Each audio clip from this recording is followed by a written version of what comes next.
नमस्कार, मैं शिक्षा मिश्रा झारखंड के सुप्रभात मीडिया में आपका स्वागत करती हूं। दोस्तों, झारखंड के तमाम छोटी बड़ी खबरों को जानने के लिए हमारे चैनल को सब्सक्राइब करें और साथ ही कमेंट सेक्शन में ज़रूर बताएं कि आप झारखंड के किस जिले से हमारे न्यूज़ को देख रहे हैं। तो चलिए शुरू करते हैं खबर को, जानते हैं आज के मुख्य समाचार। पीएम किसान सम्मान निधि की अगली किस्त जल्द आने जा रही है खाते में, बस इस बात का रखना होगा ध्यान। पीएम किसान सम्मान निधि योजना से जुड़े लोगों के ऊपर केंद्र सरकार एक बार फिर मेहरबान होने जा रही है, जिसमें करीब 5 करोड़ से ज्यादा जरूरतमंदों को फायदा होगा। केंद्र सरकार पीएम किसान सम्मान निधि की 2,000 रुपए की 11वीं किस्त खाते में ट्रांसफर करने जा रही है। पीएम किसान योजना के निर्देशों के अनुसार पीएम किसान सम्मान निधि की 11वीं किस्त अप्रैल महीने के पहले हफ्ते में जारी की जा सकती है।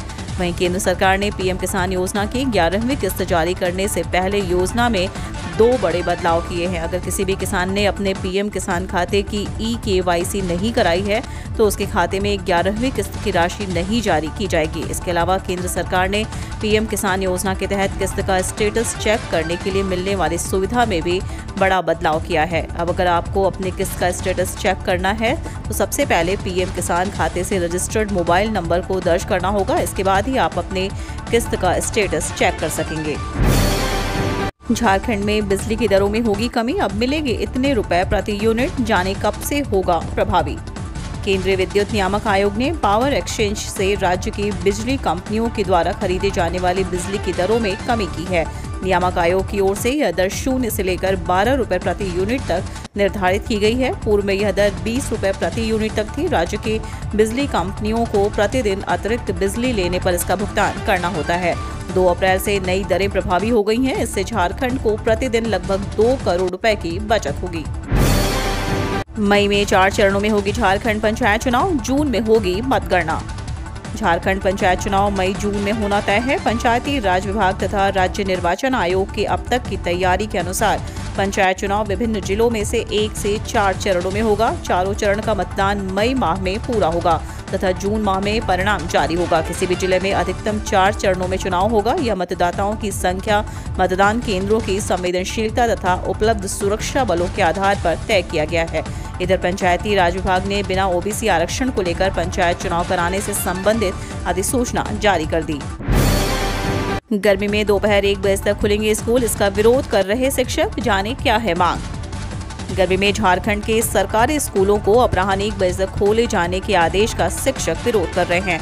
उनका कहना है कि अपराह्न 1 बजे छुट्टी मिलने के बाद बच्चों का घर लौटना काफी नुकसानदायक होगा।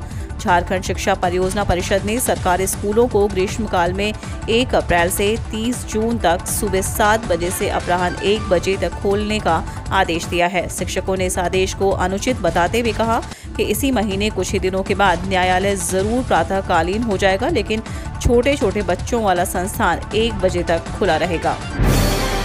रांची के ओरमांझी से बोकारो तक एक्सप्रेसवे का हुआ टेंडर, चंद महीनों में होगी सड़क बननी शुरू। रांची के ओरमांझी से बोकारो के जैना मोड़ तक 4 लेन एक्सप्रेसवे का केंद्र सरकार ने टेंडर फाइनल कर दिया है। बिल्कुल नए सिरे से बनने वाले इस सड़क का निर्माण 2 हिस्सों में किया जाएगा। पहला हिस्सा ओरमांझी से गोला तक होगा, जबकि दूसरा हिस्सा गोला से जैना मोड़ तक बनाया जाएगा। इस सड़क निर्माण योजना को भारत माला प्रोजेक्ट के तहत शामिल किया गया है। इसमें औसतन 90 से 100 किलोमीटर प्रति घंटे की रफ्तार से गाड़ियां दौड़ेंगी। एक्सप्रेसवे के दोनों हिस्सों के निर्माण के लिए एजेंसियों का चयन कर लिया गया है। इस पूरी योजना पर 1,379 करोड़ रुपए की लागत आएगी। NHAI को करीब 5 से 7 महीने सारी प्रक्रिया पूरी करने में लगेंगे। उसके बाद काम शुरू कर दिया जाएगा।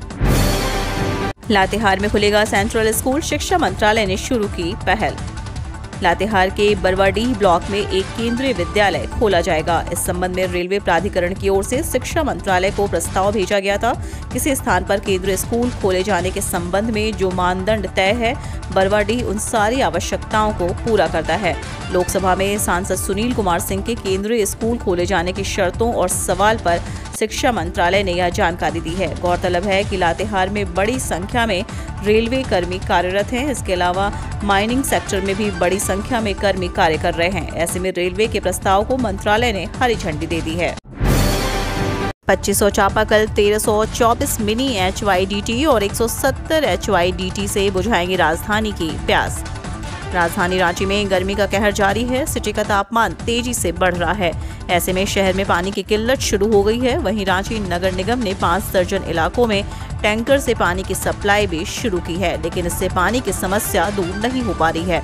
ऐसे में नगर निगम ने शहरवासियों की प्यास बुझाने के लिए तैयारी की है। इसके तहत 2500 चापाकल, 1324 मिनी HYDT और 170 HYDT से पानी देने की तैयारी है, जिससे कि एक बड़ी आबादी को जरूरत का पानी उपलब्ध कराया जा सके।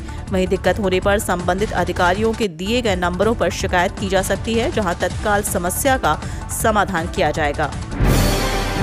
12वीं जूनियर राष्ट्रीय महिला हॉकी चैंपियनशिप में झारखंड को रजत पदक। आंध्र प्रदेश के काकीनाडा में आयोजित 12वीं हॉकी इंडिया राष्ट्रीय जूनियर महिला हॉकी चैंपियनशिप 2022 में हॉकी झारखंड की टीम फाइनल मैच में उपविजेता बनी। मैच में हॉकी हरियाणा से वह 3-0 गोल से पराजित होकर दूसरे नंबर पर रही। झारखंड को रजत पदक से संतोष करना पड़ा। झारखंड की टीम विगत 1 दशक से हर वर्ष पदक जीत रही है। झारखंड टीम के उपविजेता होने पर हॉकी झारखंड के अध्यक्ष भोलेनाथ सिंह और विजय शंकर सिंह सहित हॉकी झारखंड के समस्त पदाधिकारियों ने बधाई दी है। झामुमो विधायक सीता सोरेन बढ़ा रही अपना दायरा, कहा जल जंगल जमीन की लड़ाई रहेगी जारी। झामुमो की वरिष्ठ विधायक सीता सोरेन ने अपने समर्थकों और नवागंतुकों से आग्रह किया है कि वे ईमेल आईडी के जरिए उनसे जुड़ी अपनी बातों को रखें। उन्होंने अपने ट्वीट में लिखा है कि कोई भी झारखंडी व्यक्ति उनसे सीधे संवाद कर सकता है। वे इसका रिप्लाई करते हुए समस्याओं का निदान करेंगे। इसके लिए उन्होंने अपने ईमेल आईडी sita@durgasorenSena.com के जरिए संपर्क करने का आग्रह किया है। 2 दिनों पहले उन्होंने कहा था कि उनके पति के अधूरे सपने को पूरा करने के लिए सभी अपनों का साथ और सहयोग जरूरी है। उन्होंने कहा कि जल, जंगल और जमीन की लड़ाई जारी रहेगी। गौतम अडानी का डंका, बने एशिया के सबसे अमीर शख्स, संपत्ति में हुआ जोरदार इजाफा। अडानी ग्रुप के चेयरमैन गौतम अडानी भारत और एशिया के सबसे अमीर शख्स बन गए हैं। ब्लूमबर्ग बिलियनियर्स इंडेक्स के मुताबिक अडानी की कुल नेटवर्थ $100 बिलियन हो गई है। इसके साथ ही वह दुनिया के 10वें सबसे अमीर व्यक्ति भी बन गए हैं। वहीं रिलायंस इंडस्ट्रीज के प्रमुख मुकेश अंबानी अब ब्लूमबर्ग के सबसे अमीर लोगों की लिस्ट में 11वें स्थान पर हैं। वह एशिया और भारत के दूसरे सबसे अमीर व्यक्ति हैं। उनकी कुल $99 बिलियन आंकी गई है। इस साल में अब तक अंबानी के नेटवर्थ में $9.3 बिलियन का इजाफा हुआ है।